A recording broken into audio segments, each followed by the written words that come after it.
Hello, welcome back. We got some construction done.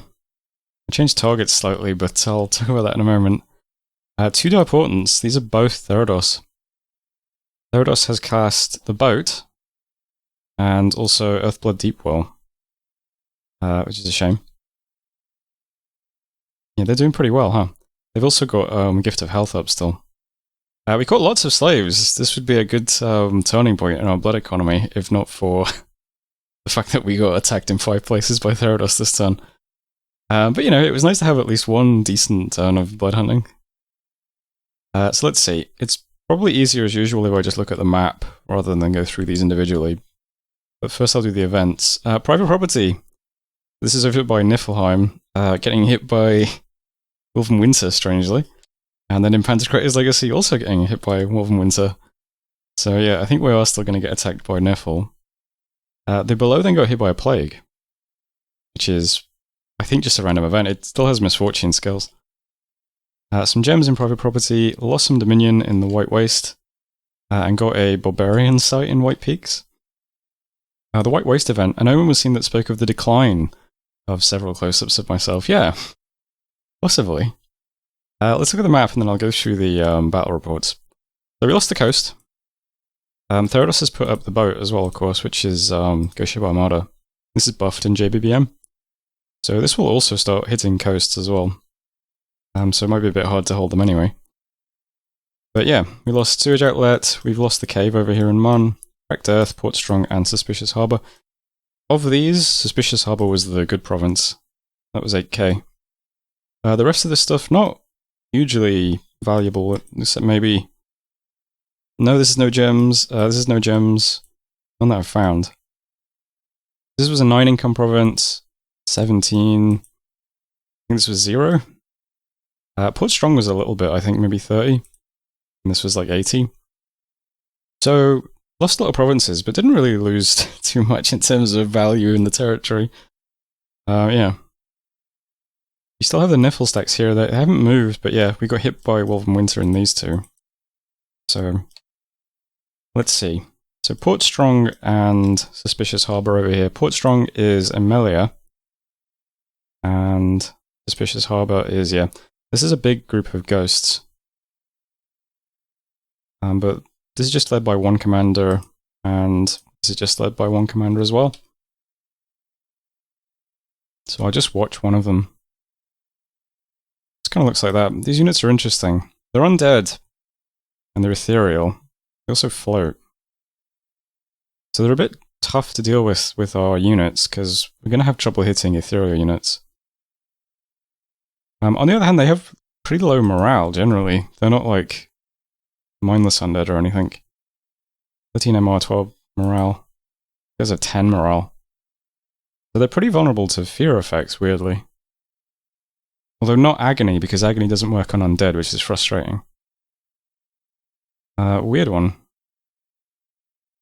They do have 0 protection, but yeah, they're ethereal, so it's kind of difficult. Most of these armies are just led by regular commanders, except this one, which has the Melia, or the Melia. The fact that this is the only living unit, in fact it's a magic being as well, means it'll probably be pretty easy to target with spells, at least. So that's something. Over here, the biggest army attacking us is the one in Sewage Outlet. So Sewage Outlet is another 80 units. They're all melee, though. And they're led by a commander that's isolated on his own, which is something. So they chew through our PD pretty easily, just because we can't really hit them.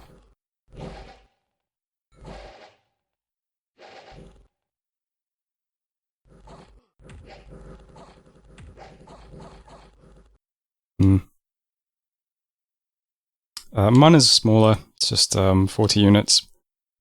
And then we can also see this little stack here as well.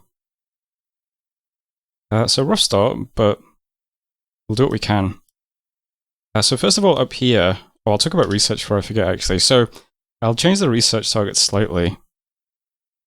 I'll pick up Evocation 2 first. Mostly just for solar rays for my astral guys to do. Something we can use on undead. That also gives us Fleur for fighting Niflheim as well, which would be something. can do that in a communion pretty easily. After that, I'll do the thaumaturgy to 2 and 3. 2 doesn't really get us much, but 3 at least will let us cast Panic with our nature mages, which might be pretty good against low morale units. So that's something as well.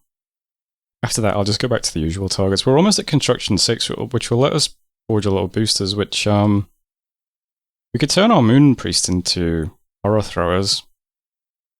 Might be good for just throwing into the water to annoy him, to take some of these provinces and distract him, but yeah. Okay, so armies. So first of all, I'm still preparing for an attack from Niffle, so the big army in the below is still just going to focus on protecting private property for now. I think if he tries to move the stacks in and we beat him, that just ends this. I don't predict he'll keep trying, but maybe I'm wrong. Also, we got a bunch of barbarians from this site we just generated, so I'm just going to send them off into his territory to just be annoying. It's, yeah, 23 barbarians, 2 commanders, why not? They can just walk around. So that's fine. So everything else here is just the normal stuff. There's a lot of stuff tied up here, but yeah, it'll be good if this just squashes Niflheim, I think. So that's fine. If that all goes well, we can use all these units to kind of move through this direction too. Over here, it's going to be hard to protect some of my blood hunting provinces down here, but up here there's a lot of like junk just scattered around, so I'm just going to merge it all into Livenmark. Livenmark is a blood hunting province, so I'll try and protect it over Zenthra. It's also more valuable in terms of gold as well. So there's lots of like little bits and pieces I can move here. There's some Overzealotls, a couple of Jags. There's about 30 Jags, I think. And then we can move quite a few priests as well. Since we can't do Agony, I'm just going to do a small communion and try and cast 2 things. One is Bloodlust for the strength on the demons, and then the other one is Divine Channeling, which boosts all your priest levels. And then all my priests are also in the communion, so we'll just try and do Final Rest spam. My Banish is magic resistance negates easily, but it's also insta-death, so I don't know, swings and roundabouts. I suppose that's pretty good. Especially since some of his units are currently carrying a lot of hit points from his Gift of Health Dominion. So the AoE scales by 1 per level. Probably get it boosted up by 3, at least. So they'd be pretty decent AoEs and pretty decent if it hits. It's going to be hard to hit MR negates easily. His units have not great magic resistance, but my scales are Drain, and he has the Throne that gives him magic resistance. One is it? First Age. He's got +1 magic resistance as well. Guys in Sewage Outlet, I think, have 12? Oh, 14 magic resistance, yeah. I'm currently 28 hit points carrying the Gift of Health. So it might be kind of hard to banish, but we'll have a lot of priests here. I think there's like 8 priests all doing it. And they'll be in a more communion, plus they'll have Divine Channeling, so. Also bringing all the demons, and including the imps. The imps will be buffed by the... what's it called again? Bloodlust spell? That's pretty interesting in the case of the fiery imps. Because they have Throw Flames, which just does damage equal to their strength -3. So this will be a 9 damage Throw Flames with the buff. And it is magic, so it'll go through the ethereality. And those units have 0 protection and no fire resistance, so the fire imps are actually pretty good, I think, against the ghosts. So that's pretty cool. But other than that, yeah, the hope is, since this army just has an isolated commander with no guards, we've got some Overzealotls on hold and attack rear, and, you know, regardless of ethereality, I think a bunch of Overzealotls with 3 attacks per round are going to eventually hit this guy. That's fine. Also got some Death Mages as well. They'll do Frighten for a while because it's long range, and then maybe switch to Dust to Dust. Not sure what's better, but probably Dust to Dust in the grand scheme of things, but having some Fears mixed in with there is probably good as well. So that's Livenmark. It means I'm not blood hunting in Shadowglade anymore. I am blood hunting in Livenmark itself, but no lab here, so yeah. This region's staying basically the same. Everyone's just blood hunting and moving some stuff out, but yeah. Try and keep blood hunting in Noria at least.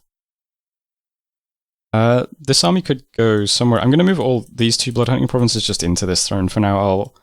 I'll see what he does over here. Maybe we just make a big stack and move it onto this fort.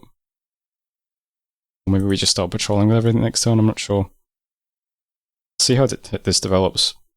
I'm going to try and move everything I've got to Swinland over here, which isn't much. There's no units, it's just there's 2 big blocks of walls, and then we've got some priests and lamias. But they're all on, like, Banish with Advance and cast spells. Because the army of mana is only 40 units. So maybe they'll do okay. Problem here is these guys are archers.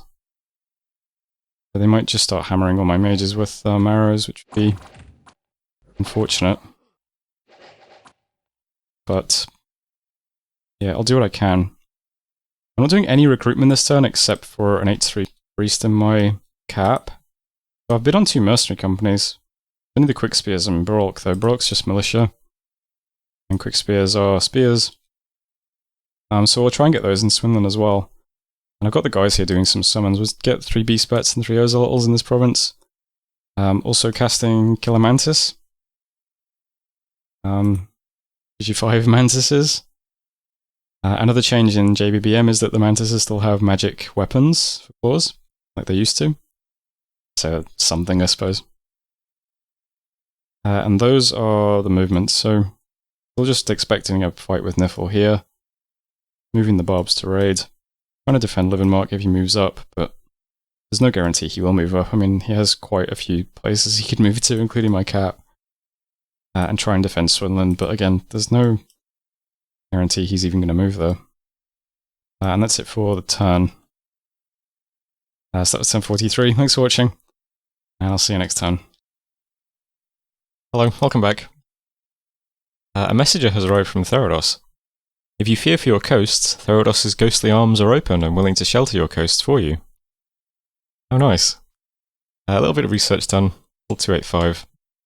Did some summons, caught 28 blood slaves in 2 provinces, and then a couple of battles. Nothing was very consequential though. Forest of Pine, 40 ghosts. Erd, 40 ghosts. We did take the Desert of Rubies with our barbarians, so took a blow against Niflheim, taking a 2-income province of them. And then we got sieged by Niffle as well. Not much stuff though, a couple of giants with a mage and a priest here. And then private property, the throne itself just has 40 giants, 3 priests, no mages. And then Lys as well, taken by 66 ghosts. So there's Lys, Forest of Pine, and Erd is over here. So those are the new casualties in the war. Forest of Pine's a pretty good province, I suppose. It's got all these gems. But everything else, I guess Erd is the same story. Lots of gem provinces. So those 2 are actually kind of shame to lose. This is a swamp though, so who cares? And up here, yeah, we took Desert of Rubies. We'll head on to Forest of Puritans. And we've got White Peaks under siege and private property under siege. Our income barely shifted though so far. Lost about 200 income over the last 2 turns. Not too bad. Honoria, it's a nice event. We got 25 income and 20 resources in Honoria. That's where we're blood hunting hardest. Lost some tax in Spires of Ascension. And yeah, my forts in these 2 forts are cracked open immediately. Giants are going to bust open tiny forts pretty easily. And we recruited both of the mercenary companies as well. Okay, so Ghosts are still raiding us. Can't see any giant stacks though. Just the little 40 ones. I guess this one's a bit bigger. Up here we can see quite a lot of skeletons. 170 units. Mainly long dead giants, Jotun hurlers. So these guys could probably pretty easily intercept the barbarians, but we'll keep pushing on. We'll try and be annoying with our barbarian friends, why not? White Peaks we're going to lose, that's a shame because it's got the gold mine. Also got a brigand lair. It's probably going to be very high on rest when he takes it though. It's currently 9 income for us. I'm not sure what it is for him at the moment. Who gets the gold from the gold mine? I'm not sure how province income is computed when you're under siege exactly. I don't know, but we're going to lose that this turn anyway, unless he merges his armies together. But we have our giant army here that's going to just ram into private property. So this only has these guys. I guess I'll watch it. There's nothing too bad. There's lots of giants. Giants are very scary. They've got a... Wow, this guy's very wounded. Well, they're all pretty wounded. Lots of experience too. So they get blessed up. It's a regeneration and blood surge bless. So kind of a bad matchup for me, I think. We're not going to like chill auras very much. And having lots of hit points and regen is going to protect him from the worst of blood vengeance, I think. However, lots of unguarded commanders, so... Robe of Shadows, how funny that he's got that. Yeah, so it's possible we just land on these guys with a bunch of bats and ozolotls and kill them. Which would be nice.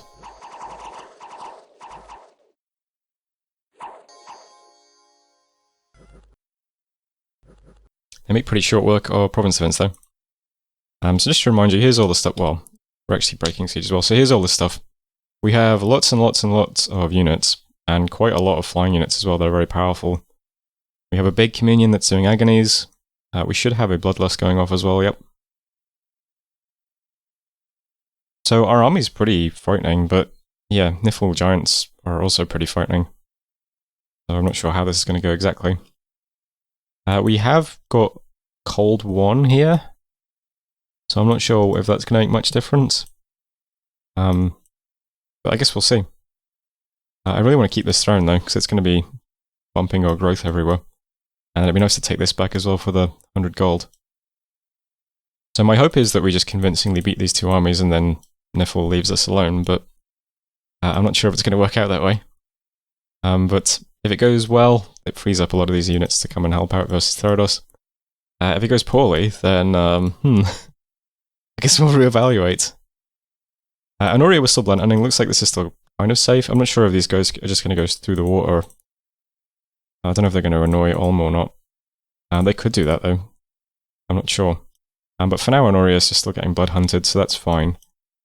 We've got tons of blood slaves now just stuck in Leavenmark. They're going to be getting sent to Batman. And the army that was here, that was like braced for an attack, is just going to move into Sewage Outlet.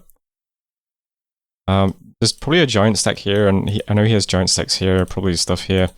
There's lots of stuff that could move to Sewage Outlet this turn. So if it's a giant ghost army, I think we might lose, but if it's just a handful of ghosts, we might do okay. We've got quite a lot of Jags in the front, and then we've got quite a lot of Flyers to hit the back, and then we've got the Fiery Imps that Flame should do should do something against the ghosts, I think. There's also lots and lots of people casting anti-undead spells.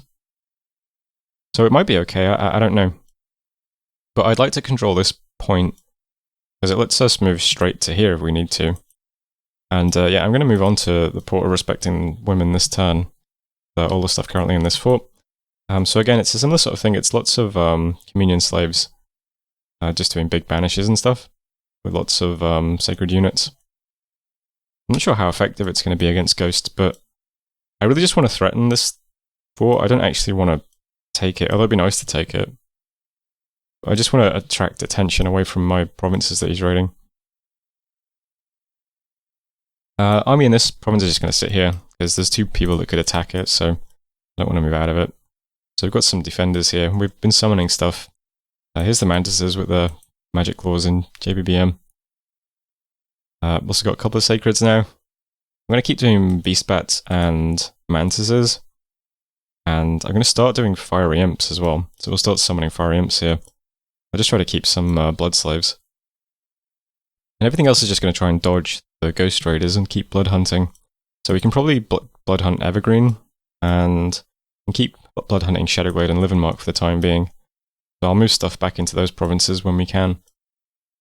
For now though, I want to keep these armies together. And I really want to free up these units over here as well.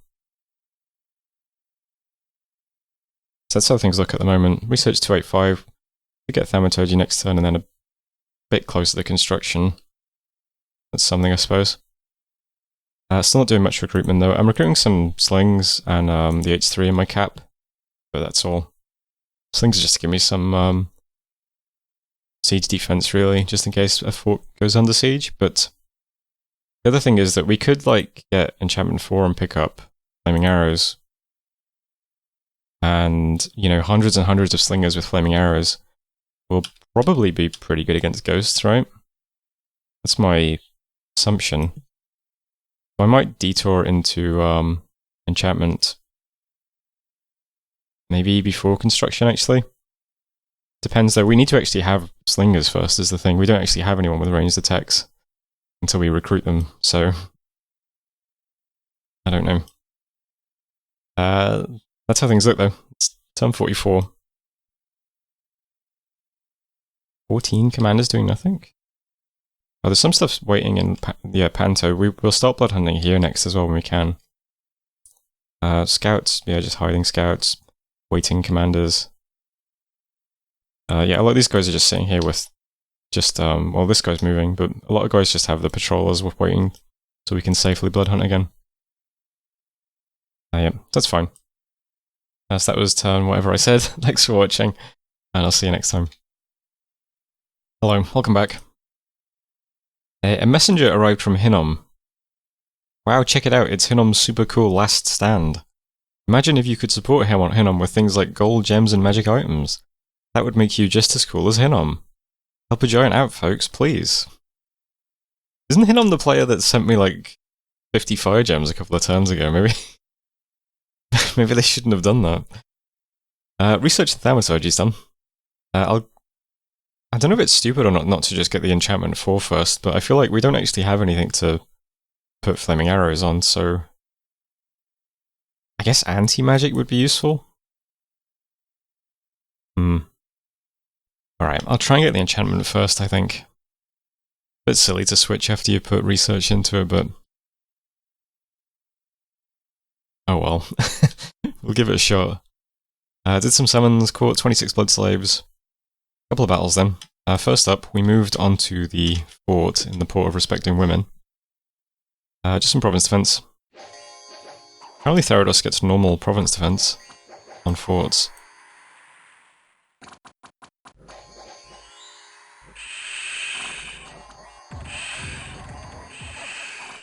Not too bad. So that's under siege. Lost a heavy infantry and a lizard. I'm happy with that. It is currently moderately damaged, so might have it open quite quickly. Next was a battle in Sewage Outlet.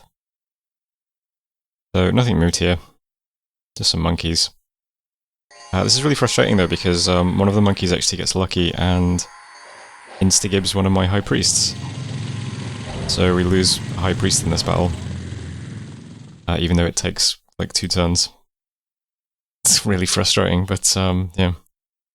Just one of those things. Next up, we had 2 battles against Niffle. First was the Barbs. They took the province, but they lost. So, the guy's over here now. And private property. Just a scout there. Looks like Niffle saw my army coming and ran away. So, it's kind of annoying. There's more stuff coming. There's 70 stuff here that includes Unfrozens, Jotun Wolves, Unfrozen Warriors, Niffle Giants.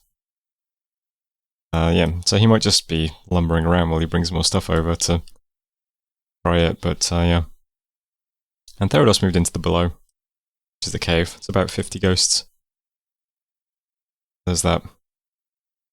Unexpected events then, private property, more Wolven Winter. Batman. We got some gold and Dominion, that's quite nice. And Greenwoods was a good one, where we gained a temple but lost attacks. Problem is, that's over here. It would be useful, but we can't really defend it at the moment, and it's probably going to get taken by this Therados stack this turn, so oh well. We had a free temple that does nothing for a turn. It's nice. We're still under siege in White Peaks, but yeah, it's just a scout there. And that's it for messages. So over here, I can't really do anything, because it would be nice to just like lunge this army into Niffle's territory now. He's got this unguarded throne here. It'd be funny to throw the Barbs into it, if they'd survived. We could march this army straight up and take Immaculate Public Park, or Festering Cesspit of Godly Power. But instead, I'm going to try and... This army in this cave, I think it's probably going to go underwater, based on how he's playing. Because he actually moved this one underwater and took Helm's Temple province as well. But he might take a wasteland or something, I don't know. He might just want territory. It's hard to say. But if he wants to continue moving around, and he's not going to move on to this, I suppose he might. So it's a 1 in 4 chance that he goes here, right, if he plays totally randomly. So I'm just going to move the army into Cedarwood Forest, just to hopefully intercept it. It'd be nice to kill 60 ghosts. So that's all this army's doing. Other than that, I'm just going to ignore this province, this region, fortunately. I don't think I can be aggressive towards Nifl. I just have to keep stuff in this area to help, hopefully beat some Therodor stuff if I can. And then remain in the area so that I can have a Nifl fight if he decides to roll up. I might send him a message though, just asking him if he just wants to be peaceful, because, I don't know, maybe he's having second thoughts because he's seen all the units I have over here. I don't know. But yeah, the Barbs are going to break siege in White Peaks. And we're still doing blood sacrifices here as well. We're running a bit low on slaves now, but we can still do a 4 slave sack in both of these provinces, so that's fine. Our Dominion's pushing out really hard. Even one of Therodos's provinces is down to 1 dark candle, so I don't think he gets ghosts unless he has Dominion. So I can see why I would be a neighbour that makes him nervous. So I'm really prioritising continuing to blood sack as much as I can. And we're doing a full blood sack again in this turn in every temple. But that's how this region looks. Down here is a bit funnier. We took the fort back, and then we also are sieging this, so I'm going to merge the armies. So we're going to have about, this is 60 jags. There's another 40. That's 100 jags. Plus all the imps, plus some Ozelots and bats. And quite a big communion of banishers. So it would be pretty good if, if he's just raiding us and just taking crappy provinces, we're back up to almost 1400 income. Like, the raiding hasn't really done anything to us yet. So if we could take a fort off him and burn down a temple, that would be really, really good, I think. So I'm going to give it a shot. This province is, of course, adjacent to this province and this giant fort thing that has 150 units in it, and these underwater provinces that I can't see. So he could potentially move like 300 units into this province this turn. I really don't know. This might be a huge mistake, but I'll give it a shot because, it'd be good if it worked, right? Other movements are just hiding stuff, so I can't continue blood hunting here because this is threatening it. I can't continue pulling Lamias out of Evergreen because of this as well. So these two things are just retreating. Swindon's staying here, blood hunting and sacrificing and stuff. But the mercenaries I recruited are going to move out. I'm going to throw the militia into the disease site province, and the spears are going into the cave. So we'll try and take some stuff back. Try and hold as much of this as we can with the mercs. That just leaves this stuff here defending it. There's not many units, but it's a lot of casters. So I'm hoping the fact that we have a lot of banishers will kind of tip it in our favour. And I'm still binding fiery imps, beast bats, and summoning praying mantises every month as well. And that's basically the turn, I think. Recruitment is still just in my cap. It's a high priest and some slingers. And then over here, I'm also getting some jags in private property and a priest. These guys are fire mages, so I think they'll be good against Nifl. And in Panto, a little B1 Mictlan priest. Try and blood hunt here at some point. Oh yeah, and I'm also moving some stuff into Elderhill to resume blood hunting there, so there's just some Mictlan priests. Whatever province looks kind of safe, I'll try to keep blood hunting. But yeah, that's the turn. So a bit awkward. I don't know if this is correct. I don't know if I'm playing this right, but it's always hard when you've got two opponents, and yeah, just doing my best. But that's turn 45. So thanks for watching, and I'll see you next time.